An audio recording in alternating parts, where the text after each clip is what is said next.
Preseason number 9 in the CAA. Nobody's talking about you guys. No one off your team was a preseason all conference. There's nothing. And then you come out and smack Colgate in week 1. You're 4-0 as we're sitting here right now, number 8 team in the country. I have to ask you, how much did at least the perception of disrespect fuel you guys early on? It's funny because we have a saying that we go by 0 and 9, and is reference to the zero all league players that the CAA said we didn't have in the ninth ranking that we were picked, and we kind of just used it as a chip on our shoulder to see, that's where we were ranked, before the season, and that's how people felt about us. But in all honesty, it doesn't really matter, to us because we're aware of like what we have and what we're trying to do each week. But we do play with that chip on our shoulder, because we are 4-0, and now we're getting a little more publicity, and people are looking more into the offense and the defense of the team, and things like that. But we just pride ourselves on just remembering that we were 0-9. We were 0-9. Zero all conference players, and we're picked ninth in the league, and we're just trying to play ball. I like that. And you may have surprised everybody else, but how much of this did you see coming? I I guess I wouldn't say I saw it coming, but the team has worked hard, and we've all worked hard, bought into this year, and trying to do the best we can, and just playing for each other. And I think when a team can buy into playing for each other, all the statistical stuff will come. The wins will come, and all the all conference, all league, all that stuff will come. But the team comes first. So I think everyone has bought into trying to do everything we can to better the team. And when you do that, then you get several guys scoring touchdowns, guys running for a lot of yards, Dan throwing touchdowns, defense getting interception, and it kind of just flows. When you guys play Maine this weekend, it'll be the third ranked team you've played so far this year, and you're likely, as tough as the CAA is, going to have a few more on down the line. How do you kind of take it week to week and just focus on the opponent that week and not look ahead? I think the players, and I think the coaches do a great job of, we're just trying to make sure we focus on one thing at a time, one day at a time. So after a game, so after Townsend, we watched the film on Sunday, and we enjoyed the win. But then, by Monday, it's flushed down the toilet, and now we're focused on Maine, and then we're focused on, having a good Tuesday practice, having a good Wednesday practice, having a good Thursday practice, Friday walkthrough, and then playing on Saturday. You can't really overlook, any opponent, in the CAA. Like, every week is a battle. Any team can lose on every given week. And I think even more so than last week, I think, Maine, they have a bigger chip on their shoulder. I think we have a bigger chip on our shoulder because they're the defending CAA champs. So if you want to be this, if you don't want to be the champions, you got to knock off the champions. So I think that's even more of a chip for us. But definitely, just taking things, one step at a time. We're not worried about week 10, week 9. We're just focused on Maine. So, Justin, a year ago, you're in a reserve role. You got double-digit carries in a game last year exactly one time.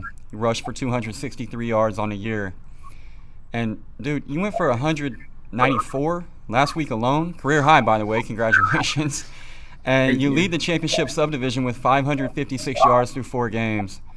Obviously, opportunity aside, I may be talking to the best running back at the FCS level, and I wonder what has been the biggest difference for you from sophomore to junior year.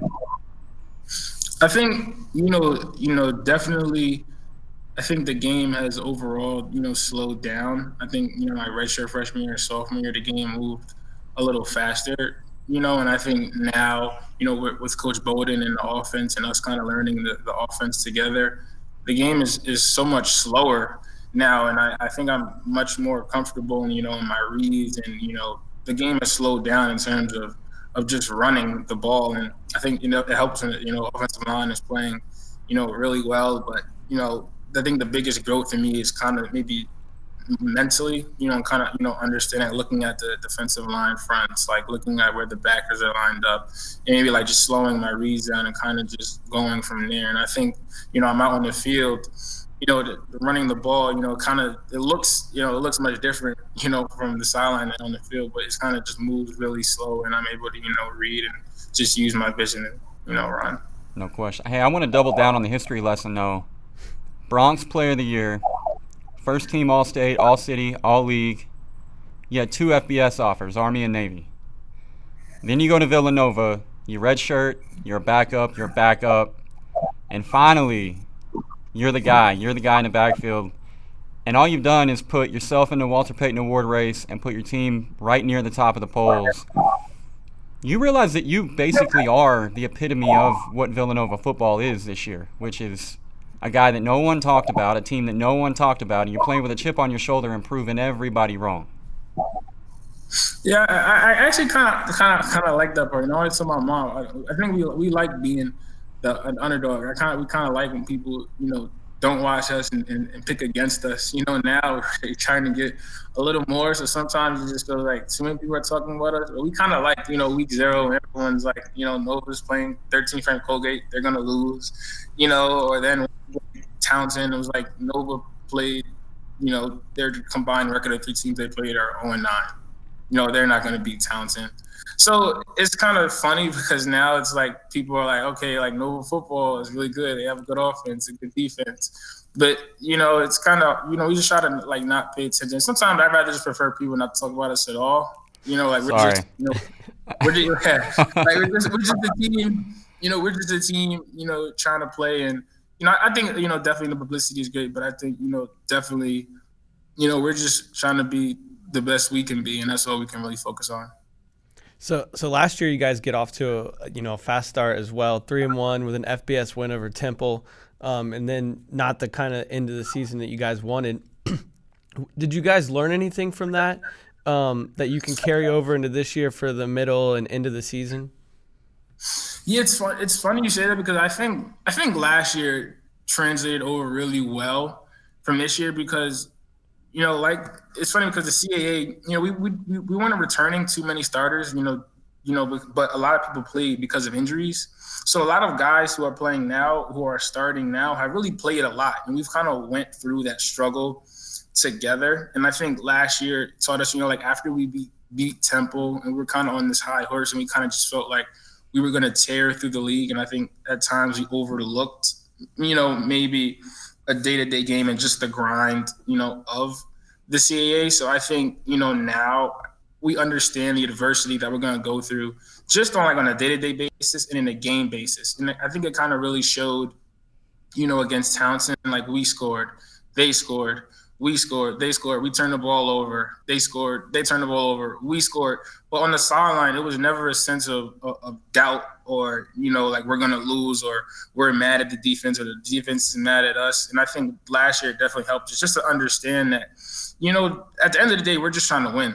Whether we score 50 points or we score 3 points, we're just trying to win. And whatever we have to do to win, we're going to try to do. But at the same time, there also is going to be ups and downs throughout that. And I think last year, going through, being on that high horse and kind of having tough games really kind of helped us translate into this year. So you got Maine this week. We'll have it live. What do you know about the Black Bears? How's preparation going for that game so far? It's going good. Maine, they have I think they have a great defense. I think they have 2. I know they have one number. They have really number 9, number 5. I think one of them was a preseason predicted All-American. Another was an all-conference guy, and they have I think an all-conference corner. They have a lot of guys. They're big. They're physical. They're a good CAA team. Like you said, they're the defending CAA champs. That's nothing to really downplay. But at the same time, I think we're always focused on us. They're a great team, and we're preparing for what they do, how they line up and things like that. And then they were focused on what we have to run, focused on that and executing to the best we can, and we'll go from there. All right, man. So from 0-9 to the number 8 team in the country going into this week, 5 weeks in, what's the goal for this team now? What is successful look like for Villanova in 2019 now? Right now, the goal is just to beat Maine. That's what I think. That right now, that's the goal. It's funny. I think we all understand what the end goal is, but it doesn't need to be talked about in and I guess broadcast. I think everyone who plays football, everyone wants a national championship and a conference ring. That's always the end goal. It's nothing less. That's what we want. But in order to do that, we just have to focus on the task at hand and what we have to do. So I think right now in 2019, the task is to go 1-0 this week. That's why he's a captain. That's why he's got that C on his jersey. An answer like that's pro stuff right there. Justin Covington leads the nation in rushing, and he leads the number 8 team in the country against Maine this weekend. My man, thanks so much for the time. Thank you, Justin. Thank you.